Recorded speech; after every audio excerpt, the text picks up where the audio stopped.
আজকে আমি আপনাদের সঙ্গে খুবই মজাদার একটি শাক রান্নার রেসিপি শেয়ার করব। এটি খুবই সাধারণ কিন্তু খেতে খুবই অসাধারণ। আসসালামু আলাইকুম। ওয়েলকাম ব্যাক টু মাই জান্নাত কিচেনস। আপনাদেরকে আজকের রেসিপিটি দেখার স্বাগত জানাচ্ছি। আশা করি আপনাদের কাছে খুবই ভালো লাগবে। প্রথমে আমি লাউ শাক কেটে নিয়েছি, ভালো করে পরিষ্কার করে ধুয়ে নিয়েছি। আর এখন নিয়েছি আমি কিছু চিংড়ি মাছ। আমি বড় চিংড়ি মাছটাকে এভাবে ছোট ছোট করে কেটে নিয়েছি। আপনারা চাইলে ছোট চিংড়ি মাছ দিয়েও এই রেসিপিটা করে নিতে পারেন। দারুণ মজার হয় এই রেসিপি। এখন আমি চুলায় একটি কড়াই বসিয়ে দিয়েছি। এখন দিয়ে দিলাম তেল, আর এখন দিয়ে দিব পেঁয়াজ কুচি, আর সামান্য আর দিয়ে দিব কাঁচামরিচ কুচি। আর এখানে একটা কথা বলি, যেকোনো শাকে কিন্তু কাঁচামরিচটা বেশি দিলে খেতে কিন্তু বেশি মজা হয়। তাই আমি কাঁচামরিচটা একটু বেশি দিয়ে দিয়েছি। এখন এই কাঁচামরিচ আর পেঁয়াজটাকে আমি ভালো করে ২-৩ মিনিটের জন্য ভেজে নেব।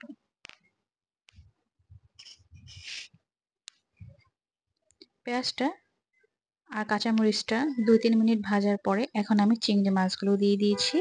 চিংড়ি মাছটাকেও আমি ২-৩ মিনিট ভেজে নেব, যতক্ষণ না পর্যন্ত খুব সুন্দর একটি ফ্লেভার বের হয়।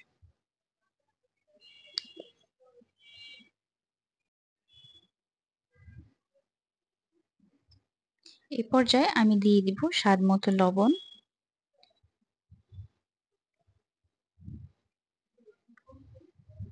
এই রান্নাটা কিন্তু খেতে খুবই অসাধারণ হয়। শাক রান্না অনেকে অনেকভাবে খেয়েছেন। কিন্তু এইভাবে যারা খেয়েছেন তারা তো জানেনই যে এটার স্বাদ কতটা। আর যারা এখনো খাননি অবশ্যই রিকোয়েস্ট করব একবার হলো বাসায় ট্রাই করার। এই মুহূর্তে আমি পানি দিয়ে দিয়েছি। হাফ কাপের মতো পানি দিয়ে দিব। এখন আমি দিয়ে দিব সামান্য পরিমাণে হলুদের গুঁড়া। হাফ চা চামচের কম হলুদের গুঁড়া দিয়ে দিয়েছি। আর হাফ চা চামচেরও অনেকটা কম আমি লাল মরিচের গুঁড়া দিয়ে দিয়েছি। শাকে কিন্তু লাল মরিচের গুঁড়াটা বেশি দিলে একদমই খেতে ভালো লাগে না। সামান্য পরিমাণে লাল মরিচের গুঁড়াটা দিয়ে দিয়েছি। এখন এই মশলাগুলোকে আমি ভালো মতো ২-৩ মিনিট কষিয়ে নেব।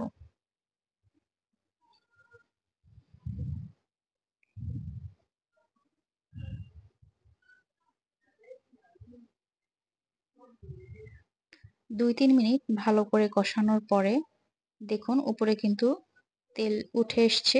এই মুহূর্তে আমি শাকটা দিয়ে দিব। আর ছোট্ট একটি টিপস দেই, হয়তো অনেকে জানে আবার অনেকে নতুনরা যারা না জানে, শাক কিন্তু সবসময় চেষ্টা করবেন হাই হিটে রান্না করার, তাহলে কিন্তু শাকের কালারটা একদম ঠিকঠাক থাকে, সবুজ থাকে এবং শাকের যেই পুষ্টিটা সেটাও কিন্তু ঠিক থাকে। কখনোই লো আঁচে বা মিডিয়াম আঁচে শাক রান্না করবেন না, যেকোনো শাক হোক। আমি এখন ঢাকনা দিয়ে ৪-৫ মিনিটের জন্য ঢেকে দিয়েছি। দেখুন শাকের কালারটা আপনারা দেখে বুঝতে পারছেন কতটা সুন্দর হয়েছে। আরো আমি ২-৩ মিনিট শাকটাকে রান্না করে নেব। আর শাক যেকোনো শাকই হোক বেশিক্ষণ রান্না করার চেষ্টা করবেন না। তাহলে কিন্তু শাকটা বেশি খেতে ভালো লাগবে না এবং কালারটাও কিন্তু নষ্ট হয়ে যাবে। আর এই পর্যায়ে অবশ্যই লবণটা চেক করে নেবেন। আমি ঢাকনা দিয়ে আরো ২-৩ মিনিটের জন্য রান্না করে নেব। দেখুন শাকটা কিন্তু আমার একেবারে হয়ে গেছে।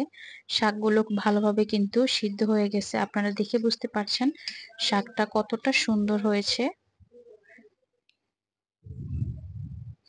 এই পর্যায়ে আমি চুলাটা অফ করে দিব। মাশাআল্লাহ শাকটা দেখতে কতটা সুন্দর হয়েছে আপনারা দেখতে পাচ্ছেন। মাশাআল্লাহ খেতে অনেক বেশি মজা হয়েছে। আজ এ পর্যন্ত, সবাই অনেক বেশি ভালো থাকবেন। খোদা হাফেজ। আসসালামু আলাইকুম।